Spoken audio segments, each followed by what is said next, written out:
Talvez alguém possa argumentar, fazendo uma crítica aí aos textos bíblicos, que os escritos religiosos contidos na Escritura não tenham mais validade nos dias atuais, porque na verdade eles foram redigidos a um tempo específico, para pessoas específicas, situações específicas, e que por isso eles não têm mais valia ou validade para o nosso caso, para a nossa época. No entanto, nós precisamos levar em consideração, nós precisamos lembrar que a situação humana, bem como a necessidade humana, ela nunca muda. O homem sempre vai ser alguém, enquanto estivermos nesse estado de coisas, que deseja algo. O homem sempre vai ser um ser que sente necessidades. O homem sempre estará à procura de respostas. O homem sempre estará à procura de um sentido para a sua vida. O homem continua a ser um ser necessitante que sempre imagina precisar de alguma coisa. Então, nesse sentido, de o homem precisar continuamente de algo que o complete, a Escritura sempre terá algo a dizer a esse homem. Quando nós lemos a segunda carta de Paulo à igreja que fica em Corinto, nós percebemos que Paulo tem vários assuntos a tratar. Paulo vai continuar fazendo a sua defesa apostólica, já que alguns se levantavam contra o seu apostolado. Paulo vai pregar e exortar os irmãos contra os falsos profetas, os falsos apóstolos que já se levantavam para disseminar as falsas doutrinas. Paulo fala sobre uma série de assuntos. E embora ele se sinta feliz e contente, uma vez que a primeira carta que ele escreve surte algum efeito, ainda existem algumas questões que preocupam o coração do apóstolo Paulo. Eu acredito que deva ser sabido por todos, se não pela maioria, que quando Paulo escreve essa carta, a igreja em Jerusalém passa por grandes dificuldades. Se você quiser depois na sua casa ler Atos capítulo 11, verso 27 a 30, você vai ver, por exemplo, que a igreja passava por um grande momento de fome e necessidade. De modo que os apóstolos ali se reuniram, se organizaram para que fosse feita uma coleta aos santos em Jerusalém. Então esse é o contexto de 2 Coríntios, capítulo 8. Vejamos o que Paulo diz no verso 1 e 2. Ele diz: também, irmãos, vos fazemos conhecer a graça de Deus dada às igrejas da Macedônia.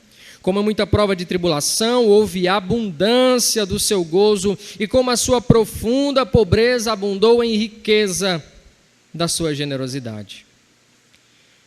Nesses dois versos, Paulo está apresentando aos seus leitores, os irmãos da igreja de Corinto, um exemplo que eles deveriam seguir. Isso vai ficar mais claro no verso 7, mas por hora basta nós dizermos isso. Paulo apresenta aqui o exemplo dos irmãos da igreja que se reúne na Macedônia.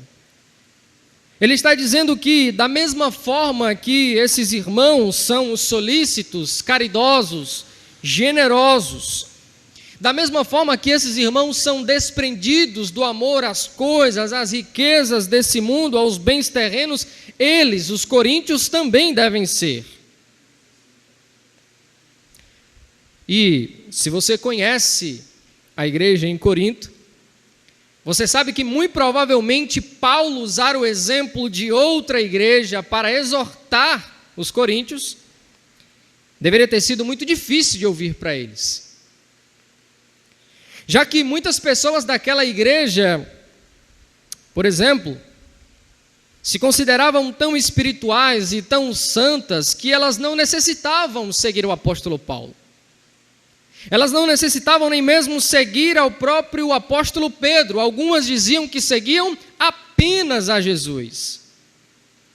E é óbvio, né? Como eu já disse aqui algumas vezes sobre esse texto, essas muito provavelmente são as pessoas mais difíceis com que Paulo tem que lidar. Porque enquanto Paulo as exorta, enquanto Paulo as instrui, as admoesta, essas pessoas estão dizendo que não devem satisfação ao seu pastor, que não devem satisfação àquele apóstolo, que elas são seguidoras única e exclusivamente do Senhor Jesus. Então, nem sempre aqueles que dizem Senhor, Senhor, de fato, são discípulos de Cristo. E para essas pessoas deve ter sido extremamente difícil ouvir da boca do apóstolo Paulo dizer o seguinte: olha, vocês estão vendo o exemplo dos irmãos da Macedônia, vocês estão vendo o quanto o coração deles é solícito em ajudar, vocês estão vendo o quanto o seu amor, a sua bondade, o quanto há gozo em seu coração em servir aos irmãos em Jerusalém. Pois é, assim também vocês devem fazer. Isso com certeza foi muito duro, muito difícil para esses irmãos. E na verdade, como nós bem podemos entender, em muitas ocasiões nós também somos assim. Quando somos confrontados com um bom exemplo, quando somos confrontados com um bom testemunho, o nosso coração, ao invés de se alegrar, o nosso coração, ao invés de encarar, de enxergar a realidade daquilo que está sendo apresentado a nós, nós enxergamos isso como uma ofensa. Enquanto a Escritura diz que nós devemos observar os bons exemplos, enquanto Paulo diversas vezes diz aos seus leitores: sejam meus imitadores como eu sou de Cristo, nós em inúmeras ocasiões consideramos essas exortações como algo abjeto a nós. Consideramos como uma ofensa a nós mesmos. E Paulo está dizendo: imitem o exemplo dos irmãos de vocês.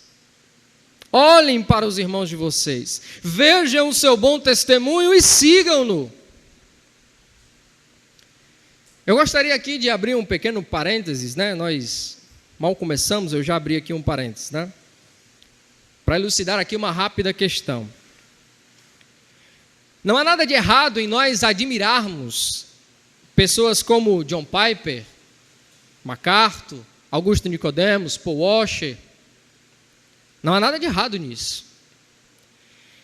O grande problema é, e isso de fato é um problema, quando as únicas pessoas que nós admiramos, quando as únicas pessoas que nós tomamos como exemplo, como as únicas pessoas em que nós olhamos e vemos alguma coisa ao ponto de ser imitada, são pessoas que estão em extrema distância. O problema é quando nós olhamos para os lados e não conseguimos enxergar alguém, um homem ou uma mulher, em que nós não possamos dizer: olha, eu posso me espelhar nessa pessoa. Isso, é claro, pode revelar um de dois problemas. O primeiro é que você está cercado de não cristãos. Você provavelmente está cercado de religiosos e religiosas que não dão um bom exemplo, que não dão um bom testemunho, que não vivem vida piedosa e que, consequentemente, não foram alcançados pela graça de Deus. Ou o fato de você estar próximo dessa pessoa, o fato de você conhecer as suas fragilidades, as suas fraquezas, os seus erros, te impede de usar o bom exemplo que essa pessoa dá para edificar a sua vida. O fato de nós muitas vezes conhecermos a debilidade dos nossos irmãos, do seu irmão, da sua irmã, da direita e da esquerda, em muitas ocasiões te impede de ver o bom testemunho que Deus tem gerado na vida dele para a sua vida. O fato de sermos próximos e sabermos a dificuldade de A e a dificuldade de B, muitas vezes faz com que nós percamos de vista aquilo que Deus tem feito em nosso meio. E aí nós corremos atrás do Augusto Nicodemos, corremos atrás de Calvino, de Lutero, e admiramos, e honramos, e respeitamos, e olha que isso não é um problema, já que eu admiro todos esses homens que eu citei, e ouço com muita atenção o que eles dizem. Mas é um problema quando nós olhamos para a direita, para a esquerda, não no campo político, né? E não conseguimos ver algo louvável na vida do nosso irmão. E não conseguimos ver algo que nos encante, algo que nos maravilhe. Não porque essa pessoa seja encantadora ou maravilhosa, mas porque Deus, de fato, tem feito grandes coisas em nosso meio. E aí a gente começa a dizer, né? Olha, a igreja do fulano de tal é maravilhosa, olha, né, o templo de fulano de tal é grandioso, e nós perdemos de vista o quão grandiosas coisas Deus tem realizado em nosso meio. O que nós temos aqui é um apóstolo, na verdade, um dos mais influentes apóstolos da história do cristianismo, chamando a atenção dos seus discípulos, dos seus leitores, dos coríntios, e dizendo: olhem para os irmãos de vocês. É isso que Paulo está dizendo. No capítulo 8, Paulo não está dizendo: olhem para Pedro.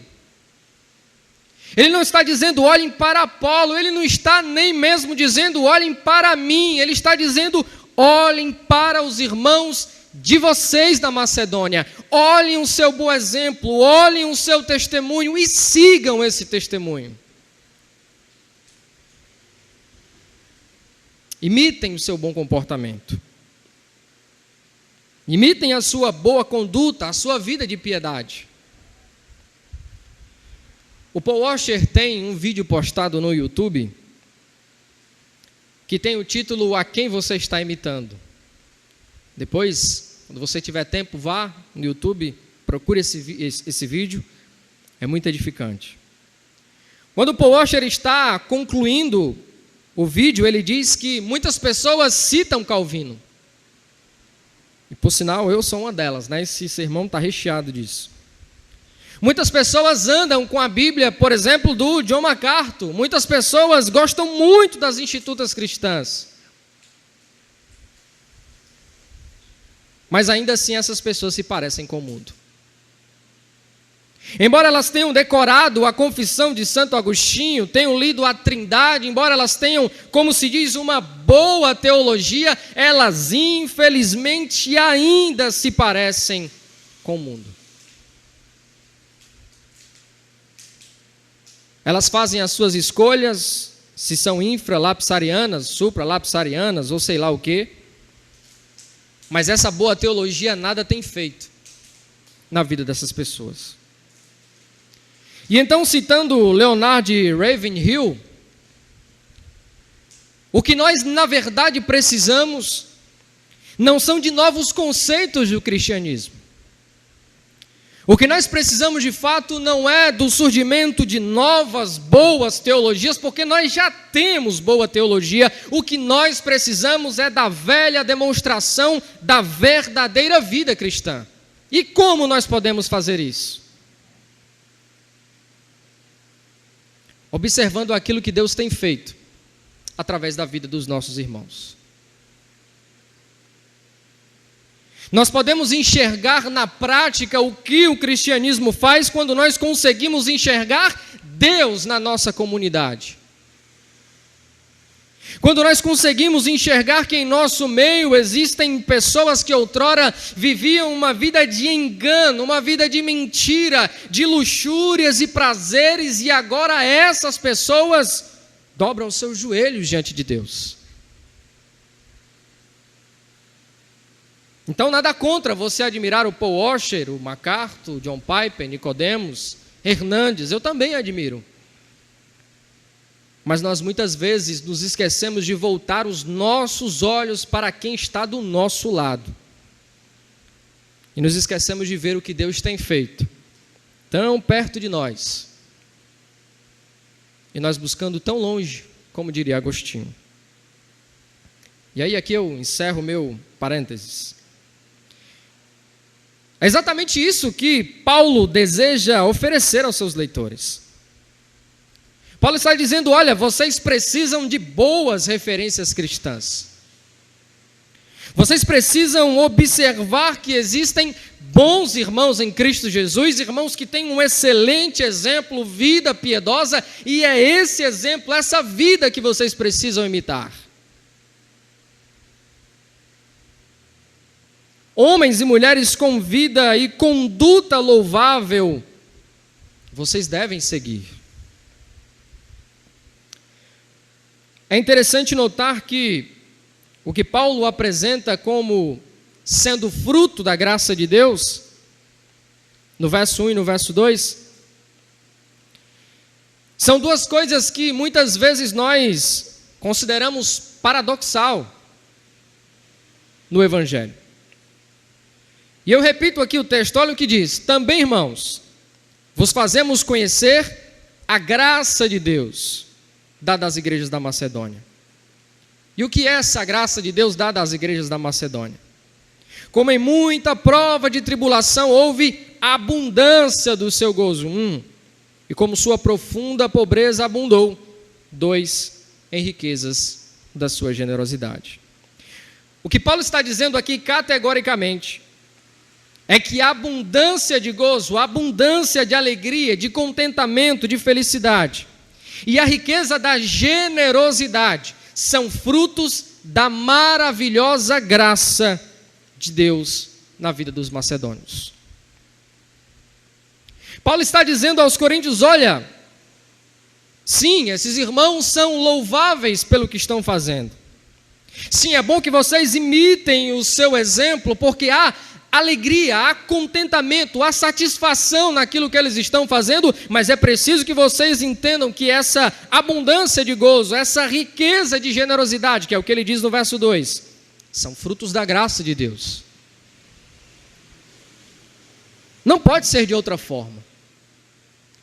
Quando nós lemos Romanos, o livro de Romanos, principalmente nos primeiros capítulos, no capítulo 1 e no capítulo 2, nós vemos o que acontece quando o homem é entregue a si mesmo. Nós vemos o que acontece quando o homem torna a si mesmo o seu próprio Deus. Quando o homem entende que tem o direito de viver a sua vida como ele bem quer, como ele bem entende, o que o homem faz quando é entregue a si mesmo. Ele é entregue às próprias paixões, é entregue aos próprios desejos, ele rejeita a verdade e ama a mentira, ele amaldiçoa o Criador e adora a criatura. É exatamente isso que todos nós fazíamos quando não fomos alcançados ainda pela graça de Deus.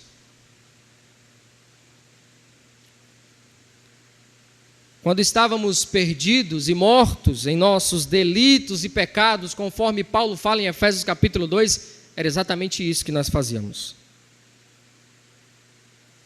Portanto, alegrar-se em servir,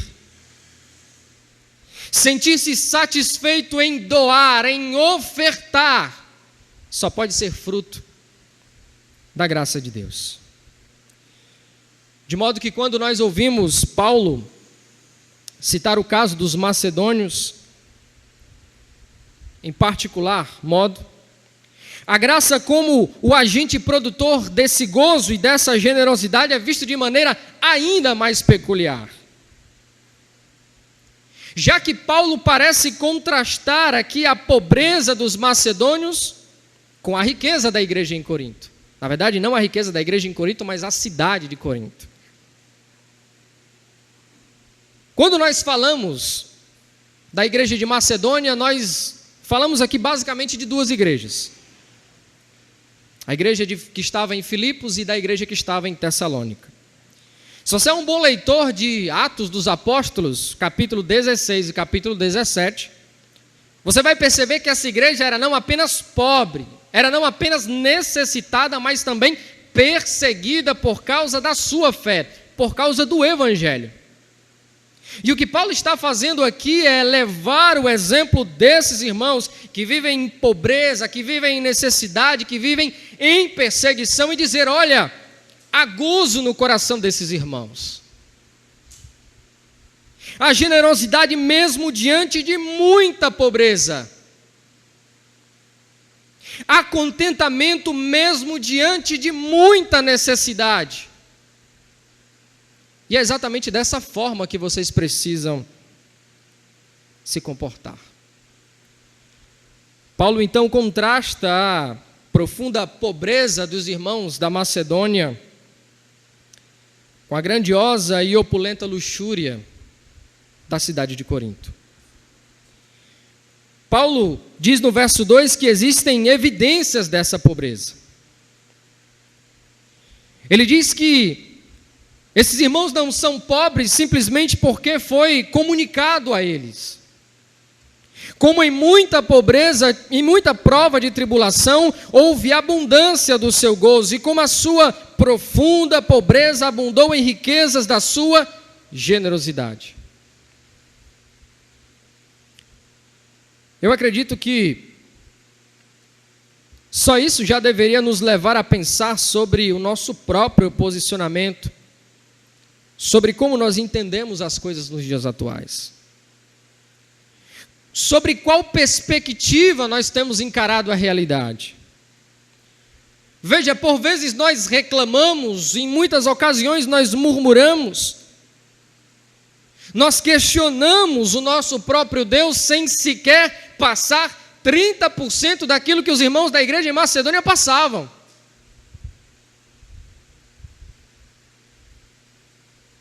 Nós questionamos o nosso Deus geralmente quando nós pedimos alguma coisa e não recebemos. Esses irmãos precisam, necessitam, e o que eles fazem? Eles clamam, eles oram a Deus, eles suplicam? Não, eles ofertam, eles doam, e isso é suficiente para encher o seu coração de gozo e alegria.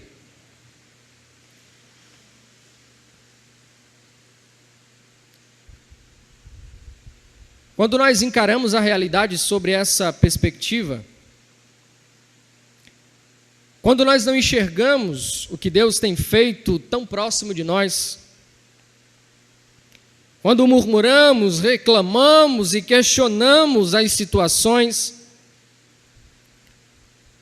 fazemos isso, primeiro talvez por consequência dos nossos próprios pecados.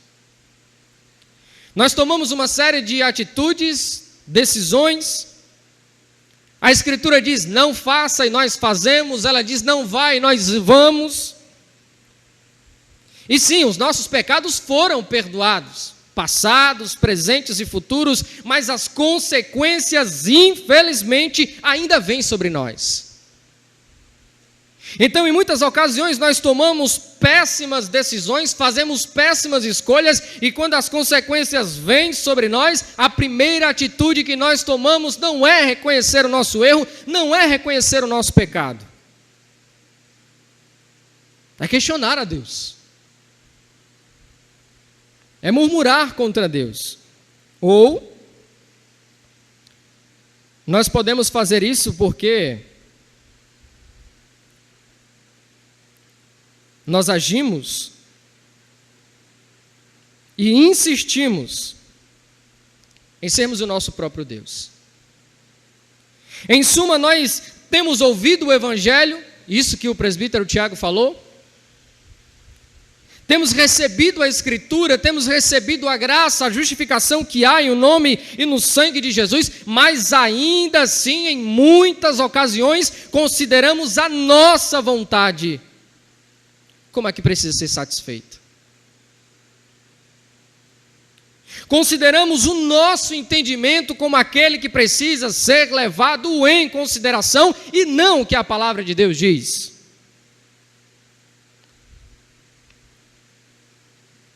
O que nós estamos fazendo é fazer de nós mesmos o nosso próprio Deus. É olhar para Deus e dizer que na verdade Ele está errado, Ele está enganado, porque nós é que sabemos o que é bom para nós. É olharmos para nós mesmos e dizermos, eu sei qual o caminho correto, eu sei qual é a verdade, aliás, eu sou a verdade. É exatamente isso que Paulo diz em Romanos capítulo 1. Fruto de uma vida sem a graça de Deus, fruto de uma vida sem a justificação que há no nome e no sangue de Jesus.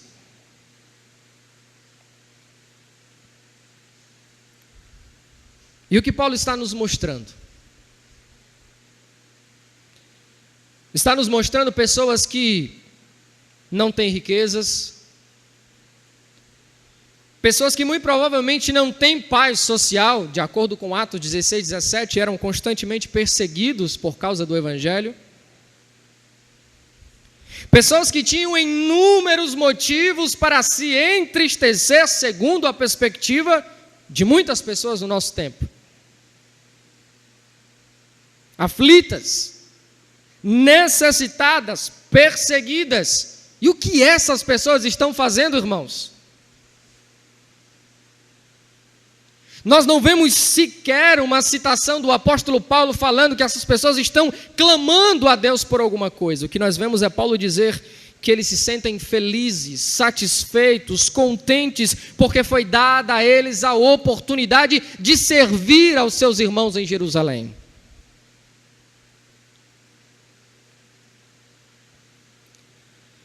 Deus nos tem dado saúde, família, uma comunidade para compartilhar, comunidade essa que muitas vezes nós esquecemos e preferimos o nosso particular. Nós temos a redenção de Cristo Jesus, mais do que isso, nós temos a justificação. Mas se faltar alguma coisa, e não precisa ser uma coisa muito grande, geralmente nós fazemos isso quando queremos alguma coisa e não recebemos, nós perdemos a alegria de servir. Perdemos o sentimento de sermos satisfeitos em compartilhar. Perdemos o contentamento de sermos generosos para com alguém. Aí a gente começa a fazer as coisas pensando em ser visto por A, por B, pelo pastor, pela esposa do pastor, pelo presbítero, pela esposa do presbítero, pelo diácono, e assim vai. Ou pior, começamos a fazer as coisas como se nós só fizéssemos as coisas para Deus, e não para o ingrato do irmão ou a ingrata da irmã. Enquanto nós estamos perdidos nesses pensamentos, Paulo nos apresenta um grupo de irmãos, de gente de carne e osso, assim como eu e você, que mesmo provados e em grande pobreza, perseguição, receberam da parte de Deus graça para se sentirem felizes pelo serviço prestado. Vemos Paulo apresentar uma igreja que não tem problema em passar necessidade. Vemos Paulo apresentar aqui um grupo de irmãos que se sentem satisfeitos pelo fato de poderem compartilhar do pouco que têm. E aí é difícil, né, falar sobre isso. Porque geralmente, como Calvino diz, as pessoas acham que quando elas estão dando alguma coisa para alguém, na verdade elas estão perdendo algo. Na verdade as pessoas, não, nós de maneira geral temos esse entendimento. Nós sempre pensamos que quando temos de ofertar, temos de dizimar ou temos de servir alguém com alguma coisa, nós estamos perdendo algo. E é exatamente por isso que Paulo vê aqui a necessidade de usar outros cristãos como exemplos para a igreja de Corinto. Embora boa parte dos problemas dessa igreja tenham sido resolvidos, Paulo ainda sente necessidade de falar sobre liberalidade com os irmãos da igreja de Corinto. Por que isso acontece? Exatamente o que o Tiago falou. Embora eles tenham ouvido a mensagem, tenham ouvido o evangelho,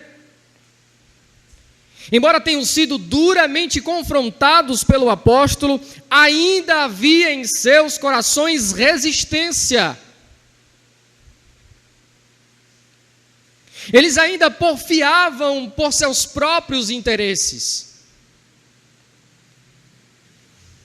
Eles ainda andavam, de certa forma, com seus próprios pés.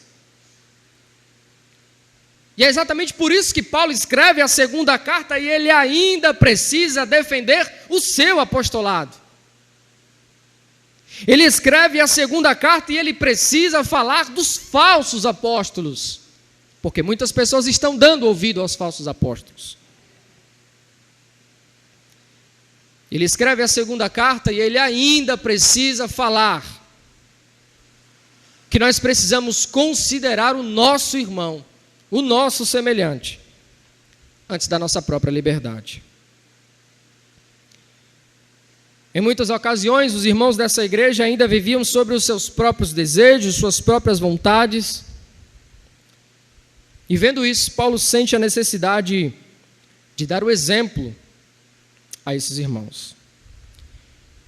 E na verdade os versículos vão passando e a situação só fica mais complicada, né? Veja o que Paulo diz no verso 3 e no verso 4. Porque segundo o seu poder, o que eu mesmo testifico, e ainda acima do seu próprio poder, ou seja, acima de suas capacidades, deram voluntariamente, pedindo-nos com muitos rogos que aceitássemos a graça e a comunhão desse serviço que se fazia para com os santos. Paulo está dizendo aqui para esses irmãos: olha, eu testifico da fraqueza desses irmãos. Eu testifico da necessidade grande que esses irmãos estão sofrendo porque eu estive lá. E aí, mais uma vez, se você quiser ver esse fato descrito na Bíblia, Atos capítulo 16 e capítulo 17. Paulo está dizendo: eu conheço a sua fraqueza, eu conheço a sua necessidade. E o que esses irmãos estão fazendo é não apenas ofertar, é não apenas entregar aquilo que eles têm, mas eles estão fazendo acima da sua própria capacidade. É claro, alguém pode pegar esse texto aqui, subir no púlpito e dizer: está vendo, irmãos? Vamos instituir aqui agora uma fogueira santa na igreja. Você vai pegar a chave do seu carro, da sua moto, da sua casa, e você vai oferecer aqui, porque está escrito na Escritura que os irmãos da Macedônia deram além da sua capacidade. O problema é que Paulo, em lugar nenhum, ensina a fazer isso. Paulo não está dizendo: olha, coríntios, vocês precisam ofertar acima das próprias capacidades. Vocês precisam superar os macedônios. Olha, eles ofertaram, eles dizimaram, vocês precisam fazer melhor. Não, não é isso que Paulo está fazendo aqui. O que Paulo está fazendo é apontar o exemplo, apontar o testemunho de pessoas que mesmo na necessidade, pessoas que talvez na sua vista ou na minha vista tinham motivos para não ofertar, para não dizimar, para não fazer nada, aliás, para clamar a Deus e suplicar socorro. Essas pessoas estão contentes, alegres, satisfeitas. Veja, irmãos, pelo amor de Deus, deixa eu ler com você de novo aqui o verso 2, que é para ver se você entendeu. Em muita prova de tribulação, o que foi que houve no coração desses irmãos? Abundância de gozo. A sua profunda pobreza abundou em riquezas da sua generosidade. É isso que Paulo deseja que esses irmãos entendam. Paulo não está aqui dizendo: olha, nós vamos agora fazer um reboliço e quem tem vai doar e quem não tem vai doar também. Não, não é isso que Paulo está fazendo. Paulo está apresentando o princípio de que aqueles que foram alcançados pela graça são por ela satisfeitos. Aqueles que foram alcançados por Cristo Jesus devem ter nele a sua satisfação plena e absoluta. De modo que não cabe a mim, ao pastor, a presbítero, a apóstolo, a missionário nenhum,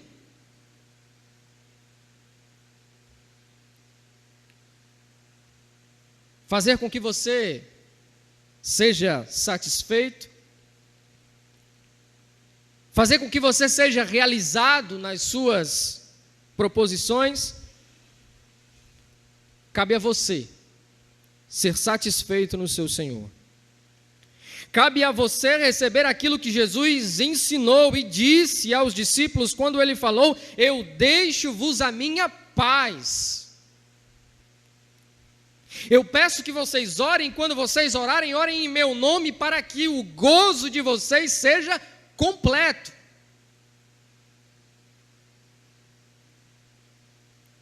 É isso que Paulo está apresentando aos nossos irmãos. No entanto, o objetivo do apóstolo Paulo é levar a igreja de Corinto exatamente ao mesmo princípio adotado na igreja dos macedônios: liberalidade e satisfação no serviço aos outros. É curioso que mesmo diante de tudo isso que o apóstolo Paulo apresenta dessa igreja dos macedônios,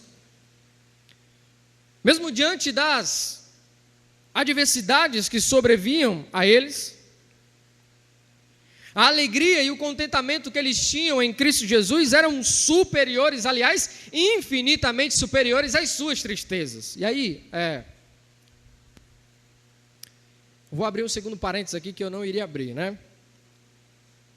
Às vezes nós estamos falando da alegria que há em Cristo Jesus, da satisfação que há em Cristo Jesus, e aí as pessoas começam a imaginar que o cristianismo, ele nos chama a uma vida de utopia. As pessoas começam a imaginar que, e eu ouvi isso várias vezes, eu vim desse mundo, aceite Jesus e todos os seus problemas serão solucionados. Isso é mentira. É bem provável que depois que você aceite Jesus, você adquire uma série de problemas. Você terá os seus pecados perdoados, você terá vida nova, você poderá ter acesso livre a Deus o Pai. Mas existem uma série de coisas, uma série de encargos da vida cristã. É necessário negar a si mesmo, é necessário abandonar a si mesmo. E quando nós dizemos isso, nós não falamos de uma forma simplória. É olhar no espelho e enxergar o que de fato existe naquele espelho, uma pessoa terrivelmente pecadora, ao ponto de que foi necessário Deus, o Filho, descer e morrer, para que você e eu pudéssemos ter acesso ao Pai. Isso é o Evangelho. O Evangelho não te chama, olha, vem aqui, o seu problema vai ser resolvido, você não tem carro, você vai ter carro, você não tem casa, você... Não, não é isso que o Evangelho te chama. O Evangelho te chama para a vida. O Evangelho te chama para a realidade, para a verdade das coisas. O Evangelho te chama para abrir os teus olhos, para te fazer enxergar que o mundo onde você está, e que o caminho que você está trilhando, infelizmente, meu amigo e minha amiga, te levará à morte. Então sim, no meio dessa caminhada nós pisaremos em espinhos. Sim, no meio dessa caminhada pessoas deixarão de se relacionar conosco. No meio dessa caminhada passaremos por inúmeras tristezas, inúmeras necessidades, mas é garantido a todo aquele que está em Cristo Jesus a vitória sobre absolutamente todas as coisas. Sobre o pecado, sobre o diabo, sobre a morte, sobre o inferno, sobre tudo, até sobre nós.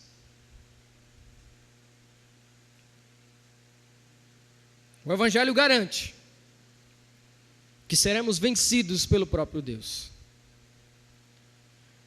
De modo que o Evangelho nos chama, sim, mesmo com tristezas, mesmo com necessidades, há uma alegria incomensurável, indizível. Como diz o salmista, nós somos chamados a termos paz, mesmo em meio à guerra. Davi escreve um dos mais belos salmos da Escritura, pelo menos considerado por mim.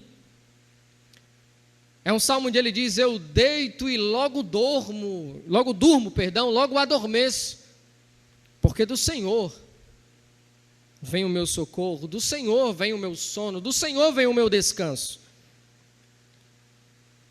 E você sabe quando é que Davi escreve esse salmo?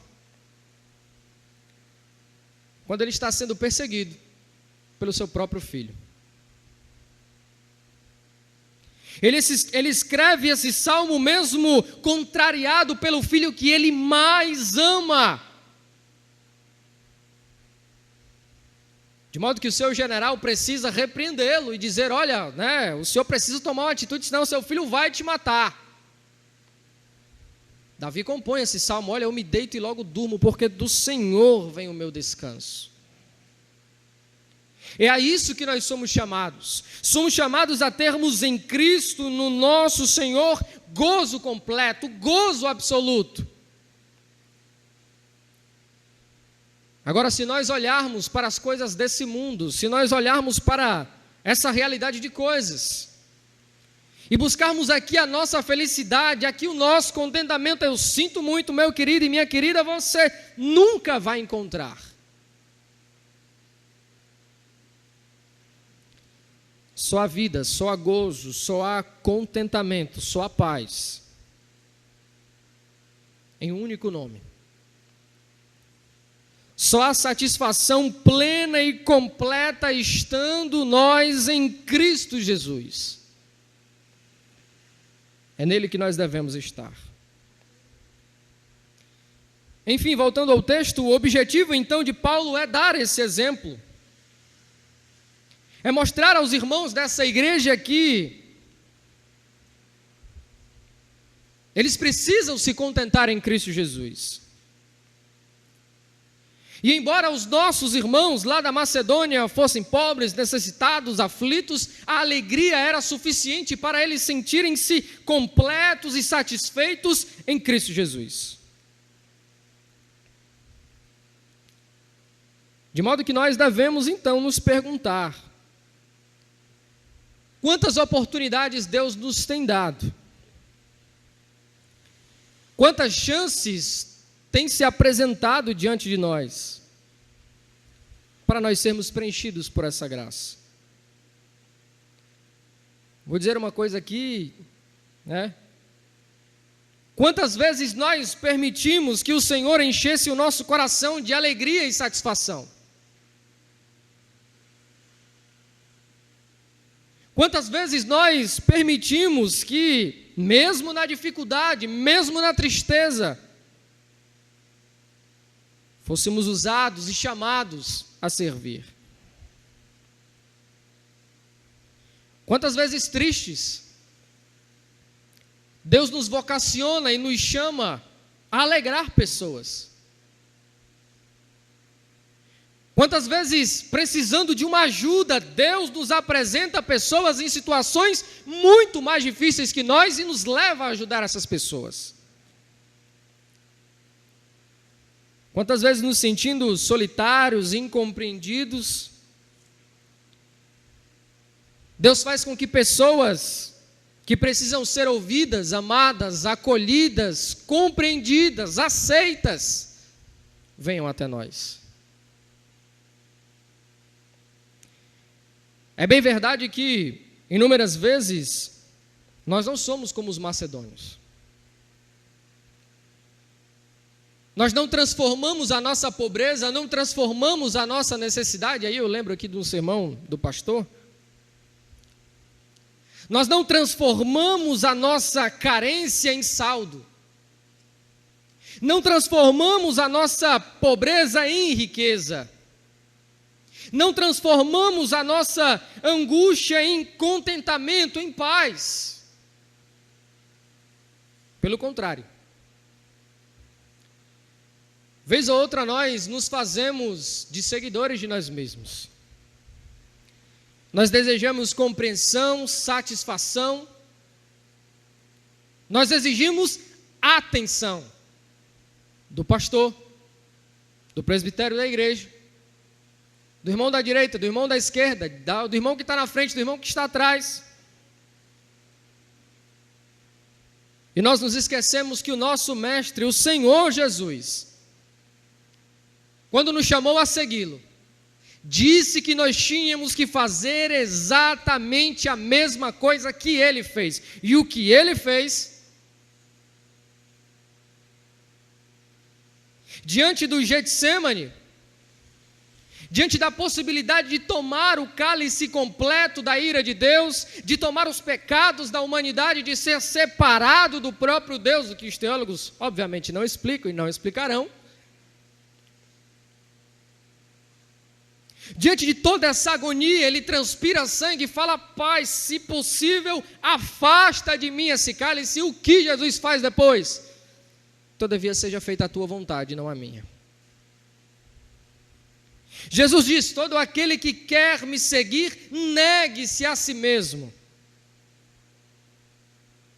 Todo aquele que quer ser maior no reino dos céus, seja o menor e sirva a todos.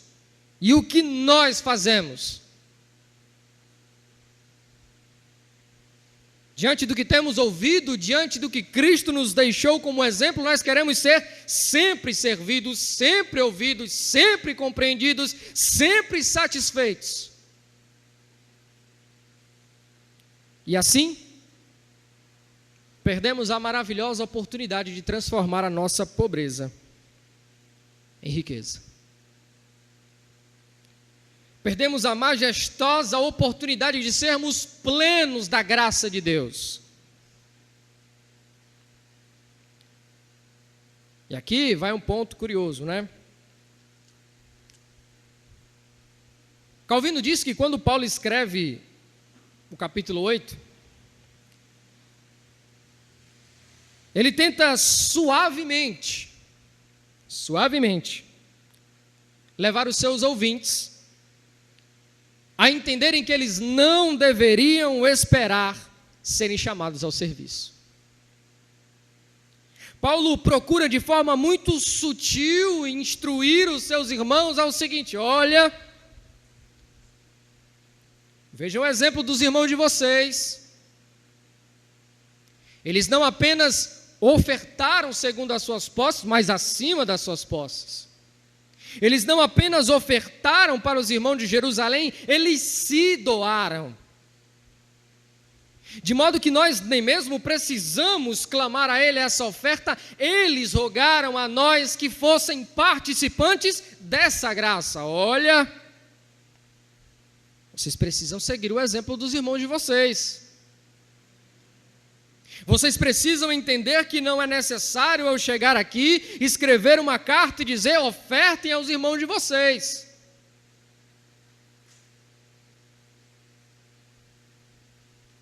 Para falar a verdade, né, se nós acreditássemos nisso que eu estou dizendo aqui, ninguém passava por disciplina. Se nós acreditássemos naquilo que eu estou falando agora, ninguém seria disciplinado.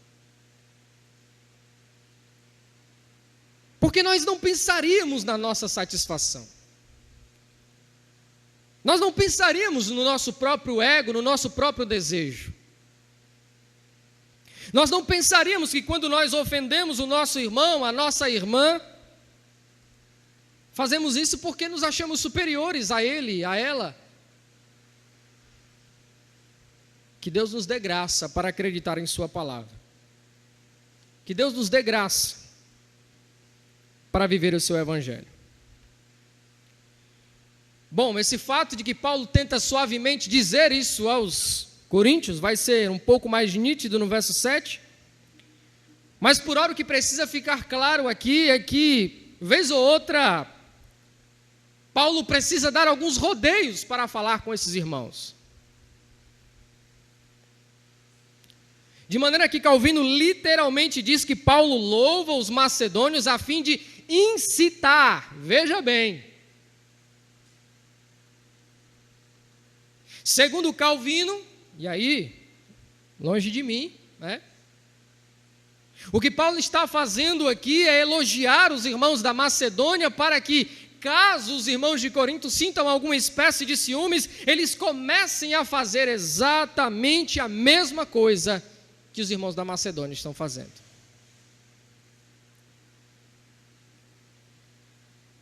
Paulo procura levar esses irmãos ao serviço.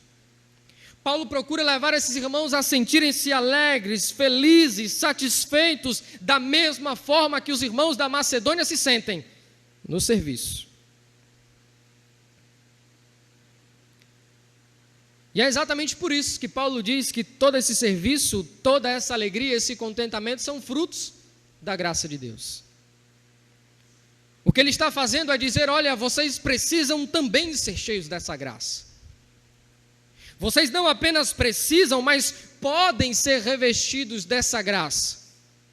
Assim como essa graça foi oferecida aos irmãos de vocês, ela também está disponível para vocês.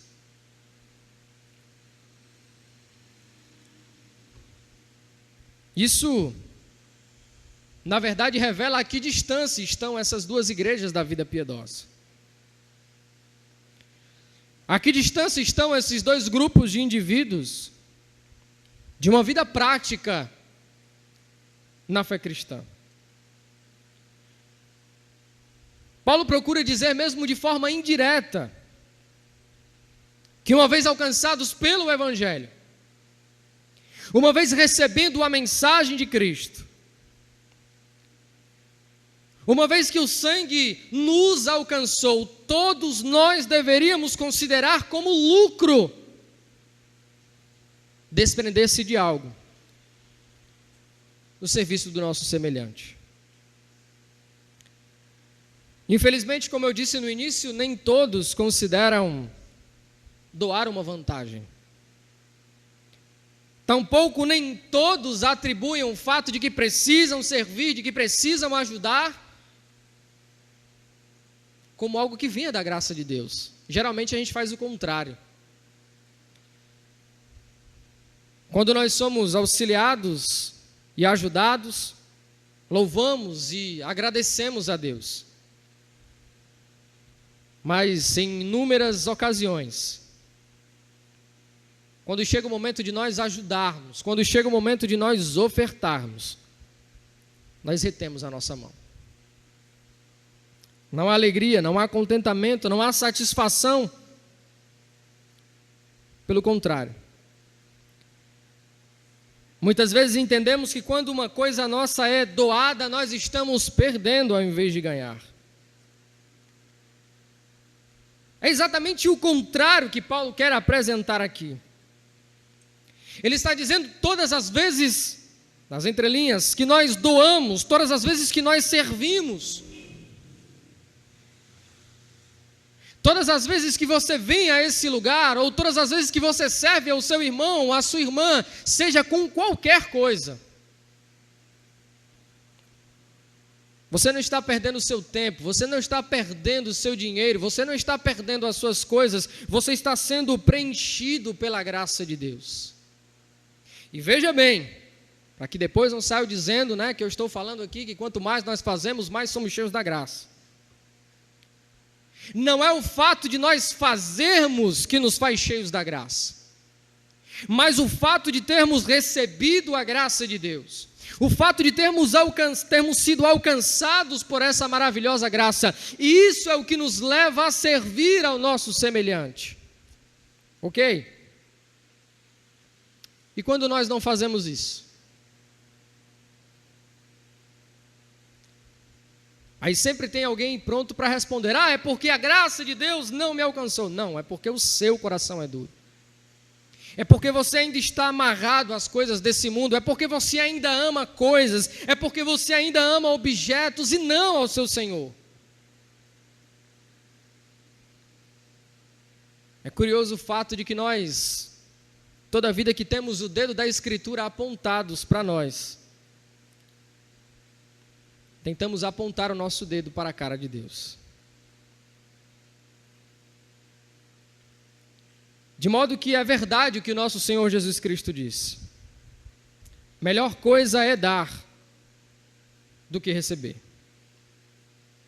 Eu gostaria de já partir aqui para a conclusão. Ele continua: e não somente fizeram como nós esperávamos, mas a si mesmos se deram primeiramente ao Senhor e depois a nós pela vontade de Deus.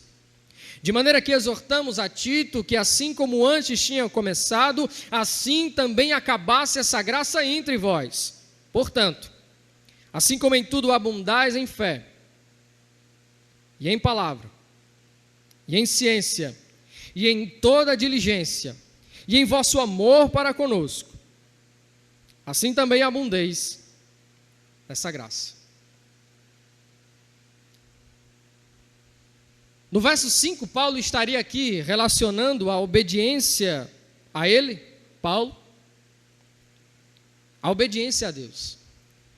Ele está dizendo: olha, os macedônios, quando sujeitaram-se no serviço aos irmãos de Jerusalém, não obedeceram única e exclusivamente a mim. Quando os macedônios decidiram por livre e espontânea vontade juntar uma oferta e levar aos seus irmãos, eles não fizeram porque eles tinham o desejo de me obedecer. Eles o fizeram com o desejo de obedecer ao Pai. E essa parte aqui é curiosa, porque geralmente nós, quando somos confrontados por alguém, quando alguém nos exorta, quando alguém nos dirige a palavra, nós não enxergamos a palavra atrás da pessoa. Nós não enxergamos aquilo que Deus está falando, nós enxergamos a pessoa.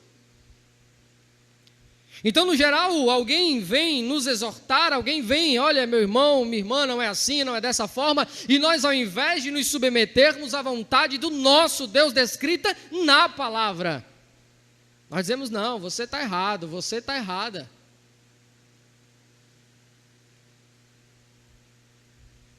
Nós não podemos confundir a verdade da Escritura, seja ela dita por quem for.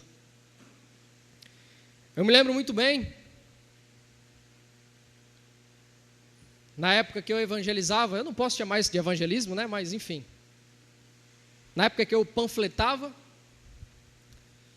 e em determinada ocasião eu já tinha dito tantas vezes Jesus te ama, que eu já estava até parando. Jesus te ama, Jesus te ama, Jesus te ama, Jesus te ama.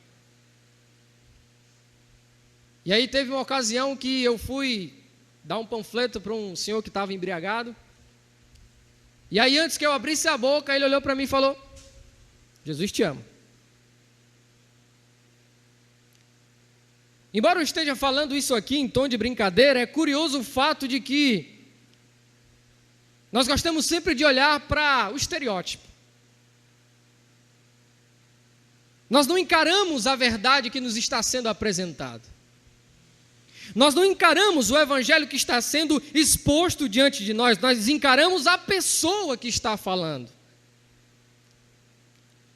Aí tem uma situação em que o casal está em casa e o marido é uma pessoa extremamente complicada, e a esposa pega a escritura e fala: ô meu irmão, vamos sentar, vamos conversar com calma, não é assim. Aí ele, com toda a espiritualidade, com toda a unção de Deus, ele diz: olha, quem é você para falar com seu marido? Está errado, meu irmão. Você não está sendo confrontado pela sua esposa, você está sendo confrontado pela Escritura. E diante da Escritura, diante do Evangelho, não existe homem, não existe mulher, existem pecadores que precisam sujeitar-se à verdade e à palavra de Deus.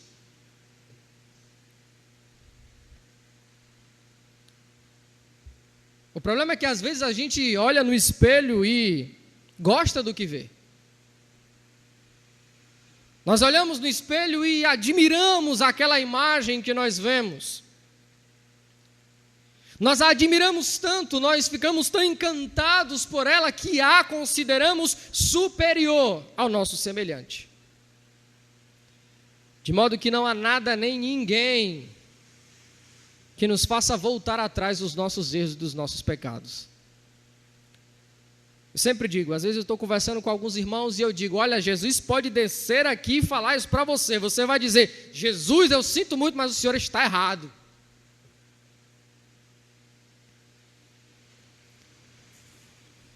Como discípulos de Cristo, nós precisamos nos sujeitar à sua palavra. Precisamos nos sujeitar ao seu evangelho. Não podemos confundir a verdade de Deus, a palavra de Deus, com as formas, os meios, as situações pelas quais Deus deseja nos apresentar a sua palavra. E aí agora eu encerro de vez, eu gostaria de concluir com o verso 7. Eu acho que já ficou claro, né, qual é o comentarista que eu mais me apoiei aqui, mas vou fazer uma última citação aqui.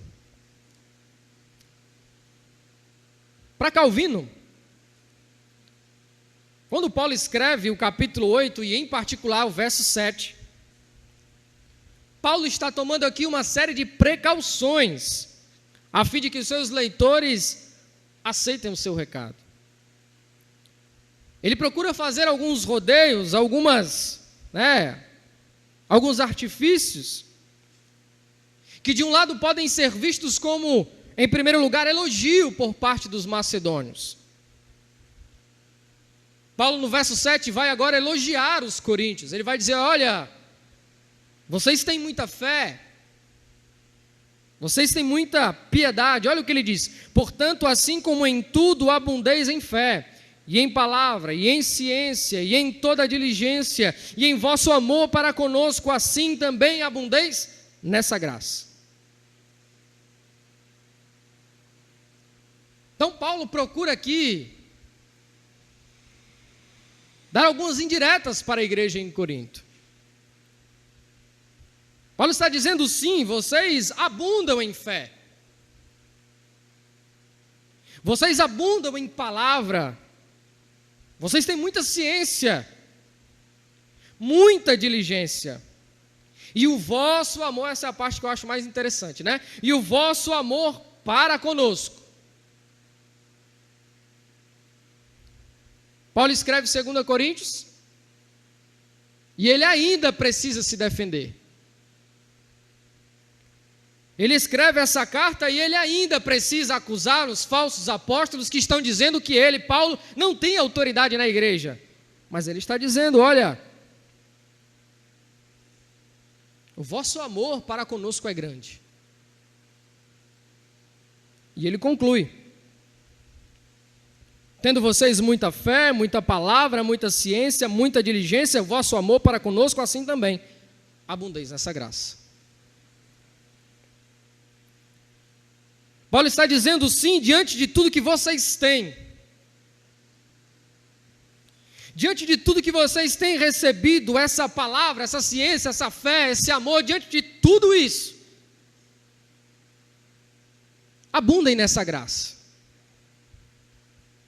E qual é a graça que Paulo está aqui se referindo quando fala a esses irmãos?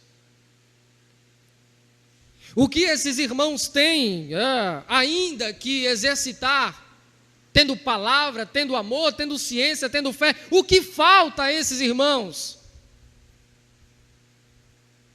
Irmãos esses aos quais ele escreve falando sobre os dons espirituais. Olha, eu dou graças porque não falta nenhum dom a vocês. Dou graças porque muitos de vocês falam em línguas.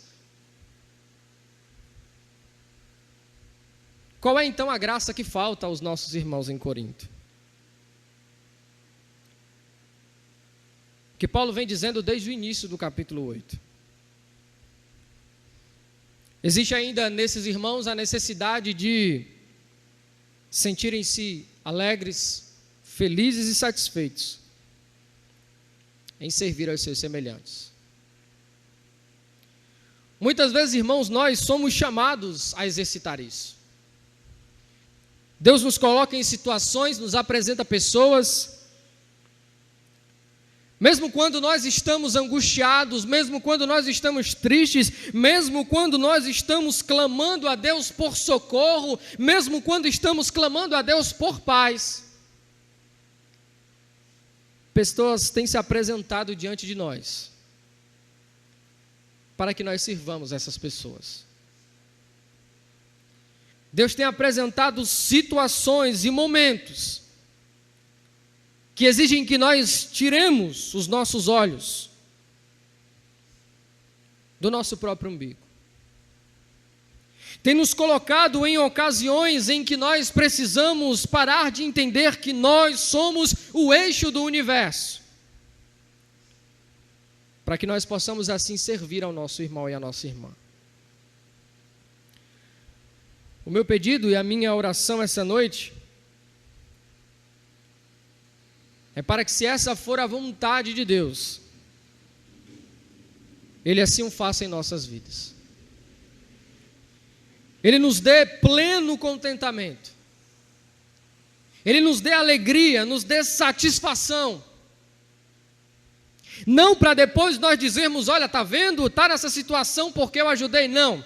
Mas porque a graça de Deus tem sido sobre nós, ao ponto de sermos usados pelo nosso Deus para servir aos nossos irmãos. Que o Senhor aplique a sua palavra ao seu coração. Que o Senhor nos faça compreender a sua boa vontade e nos leve assim a viver o seu santo evangelho. Vamos orar? Pai, nós mais uma vez te damos graças. Senhor Deus, te damos graças, pois é maravilhosa a tua palavra. Te damos graças e pedimos perdão, Senhor, em todos os momentos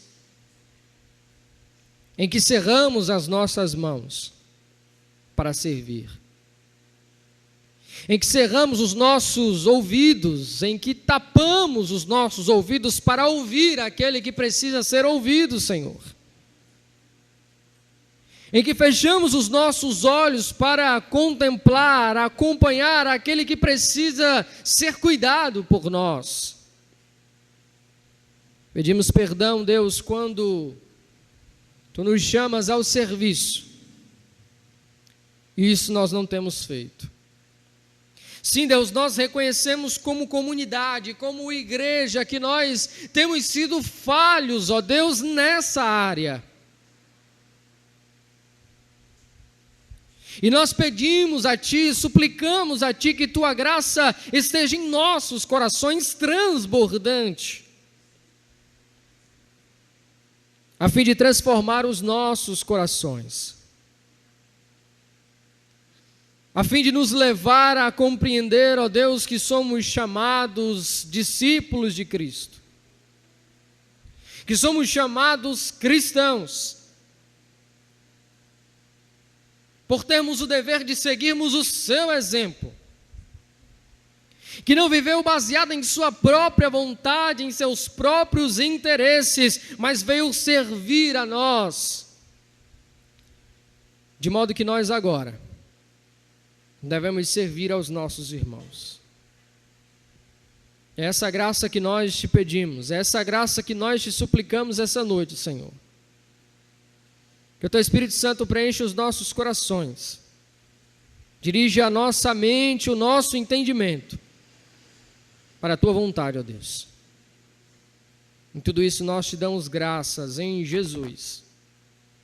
Amém.